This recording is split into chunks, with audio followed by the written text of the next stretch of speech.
लोगों को भी पता होगा कि झारखंड राज्य में 60-40 को लेकर बहुत बड़ा आंदोलन हुआ था और 60-40 का आंदोलन युवाओं के द्वारा आंदोलन, भारतीय जनता पार्टी के द्वारा आंदोलन सड़क से लेकर सदन तक हम लोगों ने किया था इस मुद्दे पे कि हम लोग चाहते हैं कि 60 तो खतियानी का अधिकार ही है, 40 पे भी झारखंडी का अधिकार होना चाहिए। इसको लेकर हम लोगों ने प्रोटेस्ट किया था।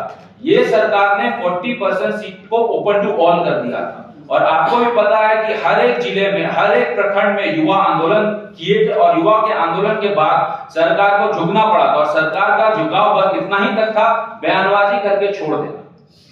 इसका यह परिणाम हुआ कि जब युवाओं ने आंदोलन किया, कईयों पे एफआईआर हुआ, कईयों पे लाठीचार्ज हुआ, कितनों को मारा गया।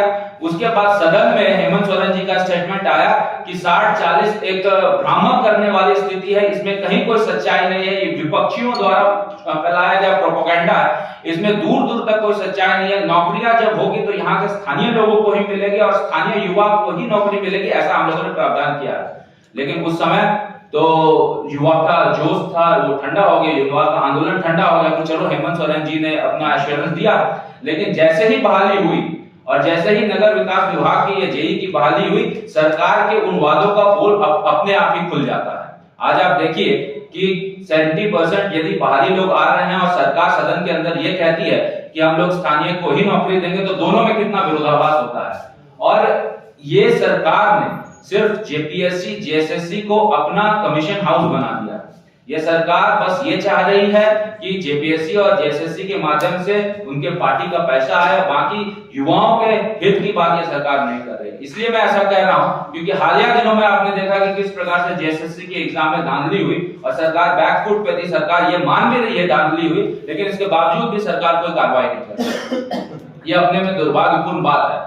और ये जो रिजल्ट आया है, इस रिजल्ट के आधार पर मैं ये दावे के साथ कह सकता हूं कि सरकार ने जितनी भी नियुक्तियां ली, ये बाहरी लोगों को बेचने का काम सरकार ने किया। ये सीट की सीट, सारे के सारे सीट बेचा गया सरकार के माध्यम से, एजेंसीज के माध्यम से। और यही कारण है कि हाई स्कोर कर बाहरी लोगों ने यहाँ पर अपना नौकरी लेने का काम किया।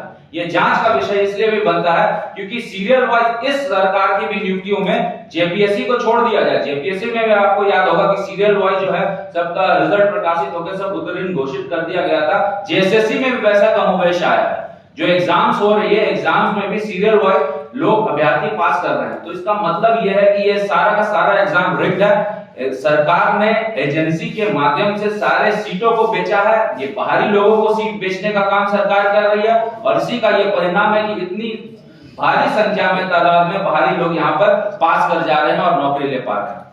अब मैं सरकार से 2-3 सवाल करना चाहता हूं कि सरकार ने आखिर कौन सी ऐसी खतियानी नीति बनाई कि बाहरियों का वर्चस्व ज्यादा हो गया। सरकार तो कह रही है कि 1932 लाएंगे, स्थानीय को प्राथमिकता देंगे, 3rd-4th ग्रेड एम्प्लॉयमेंट में रिजर्व करेंगे, लेकिन सरकार का जो कहना है और जो हो रहा है ग्राउंड में वो अलग है। तो मैं सरकार से सबसे पहले ये सवाल करना चाहूंगा कि सरकार कौन सी ऐसी स्थानीय नीति और नियोजन नीति ला रही है जिसके माध्यम से बाहरी लोगों का ही वर्चस्व सरकारी नौकरियों में बढ़ता जा रहा है। और दूसरा सबसे बड़ा सवाल है कि सरकार जेपीएससी और जेएसएससी में हो रही धांधली और सीटों के बंदरबाट को लेकर क्या कर रही है। क्या सरकार अपने मंत्रालय में या अपने पदाधिकारियों तक एसआईटी की जांच को ले जाएगी या फिर एजेंसीज को तक ही इसका दायरा को सीमित करके जांच को बंद कर दिया जाएगा। इसीलिए हम लोगों ने पिछले सत्र में भी ये मांग की थी कि इन सब चीजों की सीबीआई जांच होनी चाहिए। और सीबीआई जांच इसलिए होनी चाहिए क्योंकि एजेंसी, ब्लैकलिस्टेड एजेंसी सरकार यहाँ पर एग्जाम्स कंडक्ट करा रही है, चाहे वो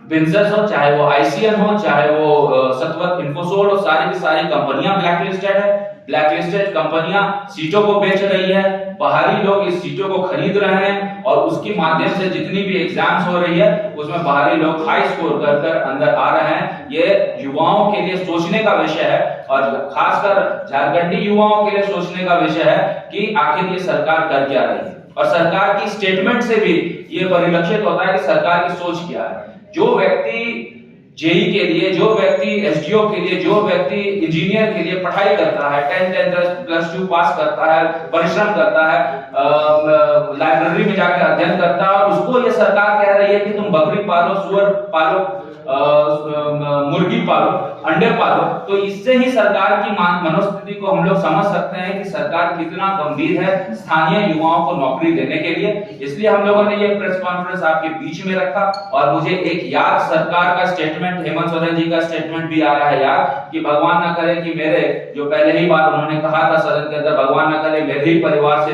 कोई जेपीएससी जेएसएससी क्लियर करे।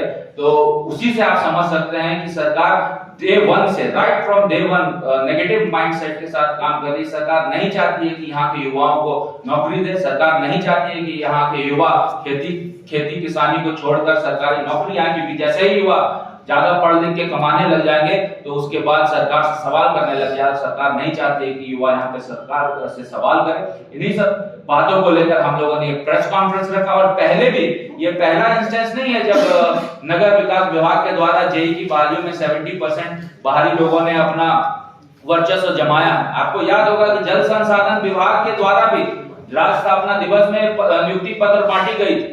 जल संसाधन विभाग का भी आंकड़ा मेरे पास है, और उसमें भी आप देखिएगा तो मोर देन 50% बाहरी लोग उस समय भी आए थे। इसको विधानसभा के अंदर भी हम लोगों ने सरकार से सवाल पूछने का काम किया था। सरकार उस समय भी बैकफुट में थे, और सरकार ने एश्योर किया था कि आने वाले दिन में बाहरी युवाओं के लिए हम कुछ ऐसा सोचेंगे, नियमावली बनाएंगे जिसके कारण उनका जो है स्थानीय युवा को प्राथमिकता मिलेगी। लेकिन सरकार ने इस 4 साल में कोई काम नहीं किया, और 4 साल में कोई काम करने का, ये नहीं काम करने का ये नतीजा है कि आज की डेट में यहाँ के युवाओं का हक मारा गया। और इस हक की लड़ाई के लिए भारतीय जनता पार्टी सड़क से सदन तक तैयार है। मुझे लगा कि आपके माध्यम से युवाओं को ये मैसेज जाना चाहिए कि 60-40 का भी जो नारा था वो हम ही लोग ने दिया था सदन के अंदर, हम ही लोगों ने इस चीज को रखा था। मुझे याद है कि 1 साल पहले विधानसभा जब चल रहा था तो 60-40 का नारा हम लोगों ने रखा था, और उस समय हमारी बातों को सरकार ने और सरकार के समर्थकों ने झूठा कहा था। लेकिन आज जब नगर विकास की नियुक्तियां हुई है तो उससे ये परिणाम, जो हमारा जो नारा था वो आज की डेट में सही साबित हुआ।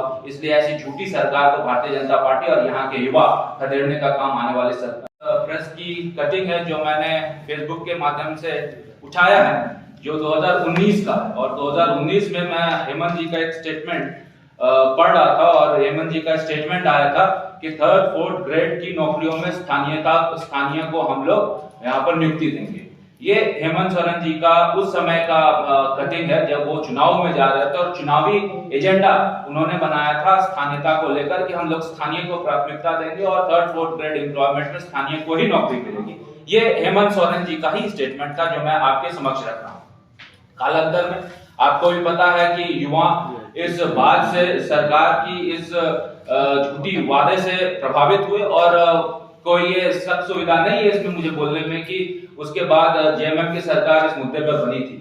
लेकिन आज की डेट में जेएमएम की सरकार उलट इसके तमाम नियुक्तियां निकाल रही है, तमाम नियोजन नीति बना रही है। मुझे याद है कि 60-40 का जब आंदोलन हुआ था तो 60-40 के आंदोलन में हेमंत सोरेन जी जब मुख्यमंत्री थे तो उन्होंने सदन के अंदर कहा था कि झारखंड में किसी बाहरी व्यक्ति को नहीं मिलेगी नौकरी। 60-40 को लेकर जब हम लोगों ने सरकार से जवाब मांगा था, ये तो ओपन फोरम में है, पब्लिक फोरम में है, और विधानसभा के पटल में भी चीजें रिकॉर्डेड है। लेकिन बावजूद इसके हालिया दिनों में जो आप नियुक्तियां देख रहे हैं जो कि नगर विकास विभाग से जेई की हुई, उसमें आप देखेंगे तो आपको भी पता है, और हर जगह इस चीज को फेसबुक के माध्यम से पार्टी ने भी प्रचार किया है, और हमारे नेताओं ने भी इस चीज को कहा है कि किस प्रकार से 70% से ज्यादा लोग बाहरी जो है इस नियुक्ति में शामिल होकर नियुक्ति पत्र ले रहे हैं। ये मेरे पास आंकड़ा है, ये आपके पास भी उपलब्ध होगा।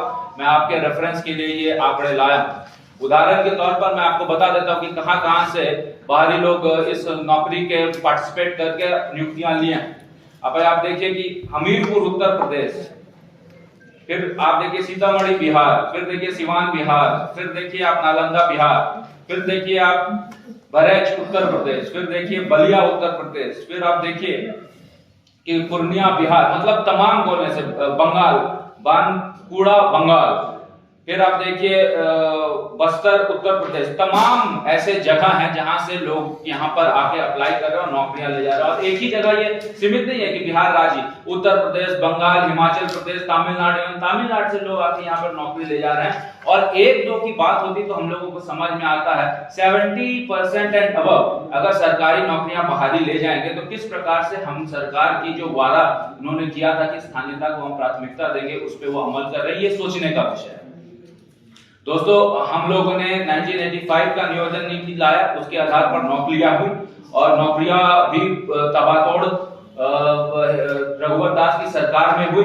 आपके पास भी आंकड़े हैं, 1 लाख से ज्यादा नौकरियां हम लोगों ने सरकारी नौकरी यहाँ के स्थानीय युवाओं को दिया। और इतना ही नहीं, जो उस समय विपक्ष में थे, अभी सत्ता पक्ष में है, उन्होंने इल्जाम भी लगाया कि बाहरी को नौकरी देने का काम भाजपा ने किया।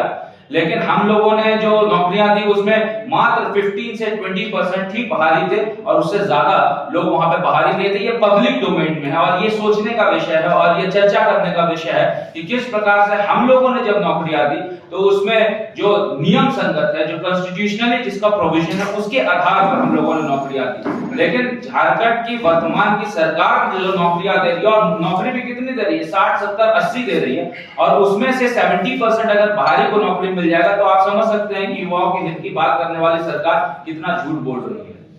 आपके पास आंकड़े भी होंगे कि ये सरकार ने अब तक कितनी नौकरियां दी। सरकार ये दावा तो कर रही है कि हमने 60,000, 70,000, 80,000 नौकरी दे दी, लेकिन दावों में कहीं कोई सच्चाई नहीं है।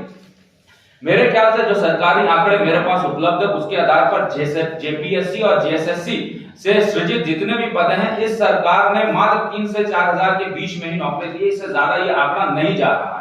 और किन किन पदों पे नौकरी दी है मैं उसको भी आपके सामने रख देता हूं। ये पब्लिक डोमेन, फिर मैं बोल रहा हूं, ये पब्लिक डोमेन का विषय और उसमें चर्चा करने का ये विषय है कि सरकार ने कहा था 5 लाख सरकारी नौकरी देंगे और 4 साल सरकार का पूरा होने को है, 3,000 नौकरी मात्र सरकार दे पाई है। तो ये सोचने का विषय है। सरकार ने नौकरी दी एपीपी में 107, कृषि पदाधिकारी 129, प्रयोगशाला में 37, स्वास्थ्य डॉक्टर सीएचओ 470, जेपीएससी के माध्यम से नौकरियां हुई 252, आयुष डॉक्टर्स की बहाली हुई 217, जेई की बहाली हुई 617, स्वास्थ्य पशु चिकित्सकों की बहाली हुई 32।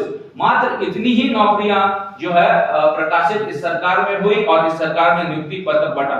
शेष जितनी भी नौकरी है वो सुप्रीम कोर्ट, हाई कोर्ट, हम लोगों की सरकार की नौकरियां इस सरकार ने इनको बस नियुक्ति पत्र देने का काम किया है। तो इसी से आप अंदाजा लगा सकते हैं कि जो सरकार 5 लाख सरकारी नौकरी के वादे के साथ आई थी और आज की डेट में सरकार 3,000 नौकरी का भी आंकड़ा नहीं पूरा कर पा रही है, तो ये सरकार नौकरी देने में और खासकर युवाओं के लिए कितना सोच रही है, चिंता का विषय है। और सरकार वादे कर ले, सरकार जितना चाहे वादे कर ले, लेकिन वस्तुस्थिति यही है कि सरकार ने 3,000 से ज्यादा नौकरियां जेपीएससी और जेएसएससी के माध्यम से नहीं दी। और उसमें भी जो नौकरियां मिली है उसमें भी आप देखिए कि 70% नौकरियां जो है बाहरी लोगों को मिला है, उत्तर प्रदेश, बंगाल के लोगों को मिला है, बिहार के लोगों को मिला है।